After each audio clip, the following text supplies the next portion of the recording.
book can take you anywhere. Turn the pages and you'll be there.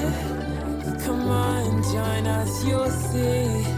We're reading with Carylee.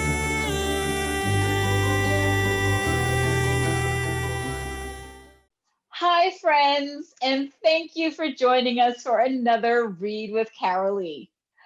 Well, you know you don't want to miss any of the authors that we have coming by every week. So make sure you hit subscribe and ring the bell so that you can get a notification for each and every episode.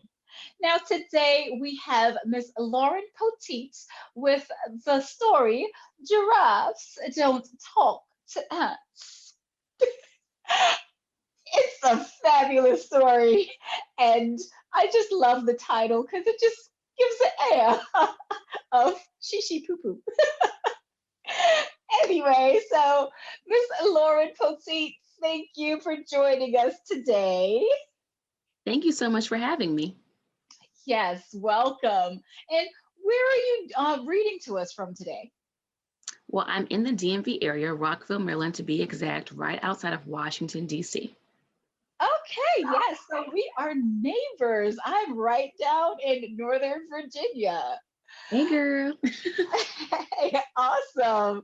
So, without further ado, I want to get into the story and find out why giraffes don't talk to ants. On the tall, lush plains of Zululand, on the foot of a tall green hill, there once sat a tiny brown ant, waiting for the gray and black clouds to do their will. The winds began to move so swiftly through the air that the tiny brown ant could only murmur, "There's no safe place for us through there." "Move it, number 42, called out a different ant. "Can't you see the rain is forming? There's no time for loose chit-chat." The smallest in his tribe, number 42, was often the most misunderstood. He wasn't the tallest or the swiftest or the biggest ant, and sometimes even the most shy, depending on where he stood. His body was the darkest brown, and his antennas often a mess. The other ants would often laugh at him, yet he still continued to do his best. He was full of good character and cheer, and often the most brave, for he knew it was what was on the inside that counted, and not the shiny applauses which most of the other ants craved. Without another notice, the rain began to fall, so small and faint at first, but to an ant his size and their size too, it seemed to consume the entire earth. Rushing back in line, trudging along the dirt, ant number 42 peered from side to side in search of a dry piece of earth. Down came the big pools of water, plunk, splash, splash, and without any sight of green pasture anywhere, the green and blue waters soon began to wash away their path. The ants began to worry and trod and dash and scurry, lost in the big pools of chocolate mud, when ant number 42 heard a gentle thud. Up and over in the brushes, safe from all the heavy rain, a large yellow and brown giraffe stood, munching on the leaves of a tall mopane. "Miss Giraffe, can't you hear me?" cried out the tiny ant. "The rain is quite heavy, and my back is very wet." "Mrs. Giraffe, can't you hear me?" still rang the tiny ant. "Our journey is quite rough, with no sign of a way back." "Keep moving, 42, cried back a different ant. "Can't you see the rain is pouring? No time for chit-chat." "That's right, 42, bumped ant number 52. "Giraffes don't talk to ants, and especially not to you." "Mind your manners, 42, chimed ant number 54. "These giraffes' heads are quite high, while we ants are on the floor." Lost in their own despair, the other ants scuffled without a care. They paid no attention to number 42 and began to weep, nothing left to do. "But we have to break free," thought ant number 42. "We should climb that tall, damp tree and be high like the giraffes too." And without another moment to spare, ant number 42 scurried toward the tree. While dodging rain puddles and falling green leaves, the tiny brown ant began singing, soon, "Free, free, free." Up the mopane tree he climbed, still calling for the large giraffe. But without even a whisper back, he still continued on his same path. The air was so sticky that the ant could hardly breathe, Mr. Giraffe, cried the ant while dodging the falling leaves. And just as number 42 reached the very leaf top, he met the giraffe's huge mouth that almost bit his limbs off. Mr. Giraffe, wailed the ant, wait, please don't eat this leaf. Just then the giraffe stopped chewing and listened with his ear. My, I say to you, tiny ant, what are you doing all the way up here? So the ant began to speak and tell the giraffe all about his need. He wept and puffed and cried and told him of his deed. After a moment in thought, the sturdy giraffe gently replied, Tiny ant, there is much more to you than what you appear to be. Now tell me your name, brown ant, so that we might leave this tall, damp tree. For in all my days of living, going from tree to tree, I don't think I've ever met an ant so bold. You may now call me by my real name, Mulungisi. Well, you see, said the wet ant sadly, there are dozens of us on these plains.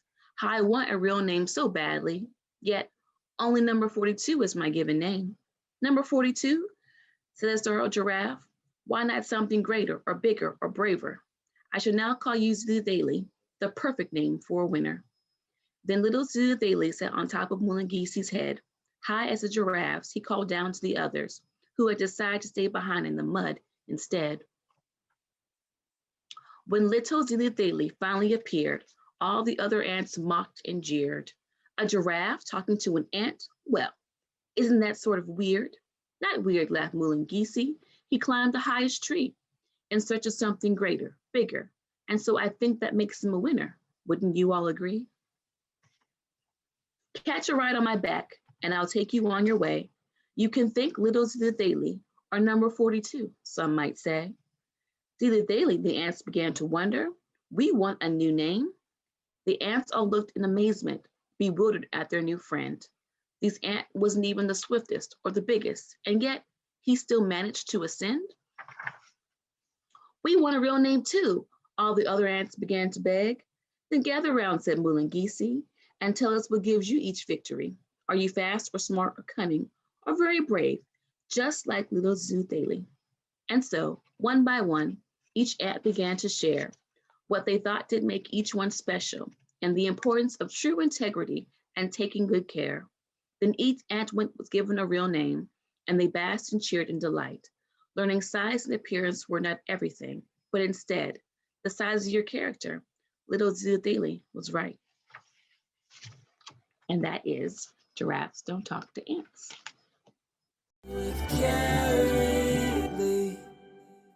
Yes, so thank you for that.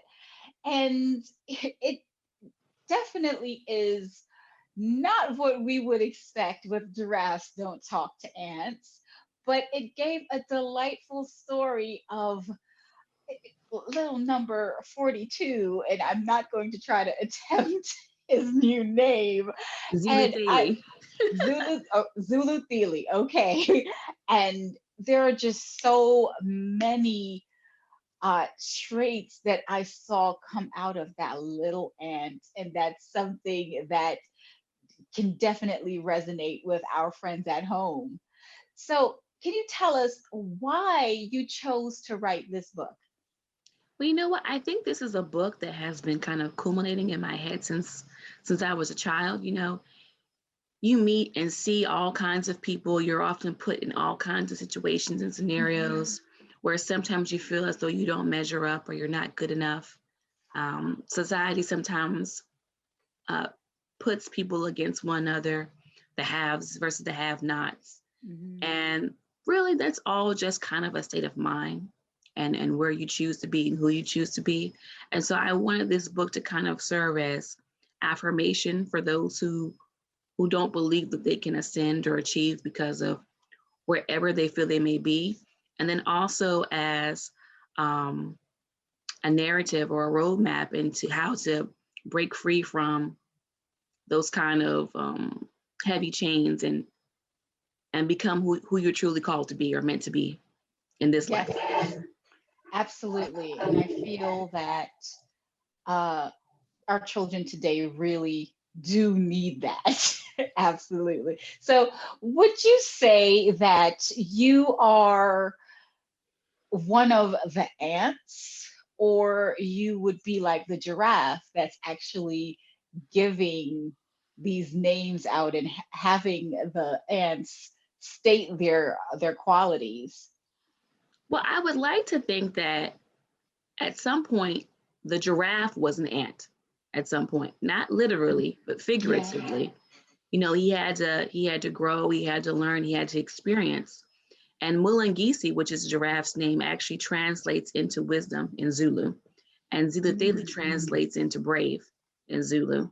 And so um, the giraffe, for the giraffe to want to even speak to the ant and converse with him and then give him help or assistance, my thought process is that the giraffe had to have seen something in ant number 42 that he also saw within himself. So to answer your question directly, I'm definitely ant number 42, breaking free from the status quo and kind of taking up my own path, but not just for the betterment of myself, but also other people behind me, even those that don't even realize that they need help. And I would like to think that I'm on my way to becoming a giraffe, a Mulungisi, that I'm halfway there. But you never stop learning, you never stop growing, and you never stop experiencing things. So I see myself in both characters. That's amazing. And I feel that in a sense you are, and you have become the giraffe, and you are instilling in children that read your book that may feel like ants, sometimes a small ants in this big world. You're giving them the courage to be brave and to find who they are. So thank you for that. And so, as we wrap things up, and I always love to ask our authors, what book has inspired you when you were growing up? Wow. So whenever people ask me this question, it's hard for me to just pick one because I am a bookworm. I've Mm, always been a bookworm. And when I was a child, we faithfully went to the library like every 2 weeks.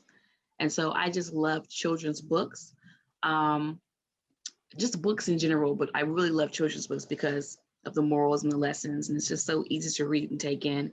But when I was a kid, um, the two books that I really, really, really, really, really loved were um, Why Do Mosquitoes Buzz in People's Ears, mm. which is also another African fable storybook. It's so sweet. And then the other one is Bringing the Rain to Kapiti Plain. Both of them are authored by the same woman, Verna Ardima. That's the Okay. author's name. And those two are some of my most favorite children's books. That and The Rainbow Fish. I can't forget about The Rainbow Fish. I love The Rainbow Fish. Yes, well, those are definitely some great choices, and uh, those teach valuable lessons. So I want to thank you so much for coming and being on Read with Carylee. And we're going to have to find some way to get into studio or get together when all of this is over and we get to share with each other. But thank you so much for joining us today. Thank you for having me. And I love your setup. It's so cute. Oh, thank you. Absolutely. And thank you so much to our friends for joining us today. We hope that you find strength and courage in all that you do and continue to grow so that one day you can be a giraffe also. Yay. Yes. So remember to come and stop by every Saturday or every week to find another author here at Read with Carylee. And until then, remember to grab a book and read. We'll see you next week. Have a great day. Bye. With Carylee. Thanks for watching another amazing episode of the Read with Carylee Show. We have amazing authors coming by every week. So don't forget to like, comment, and subscribe below. You don't want to miss a thing.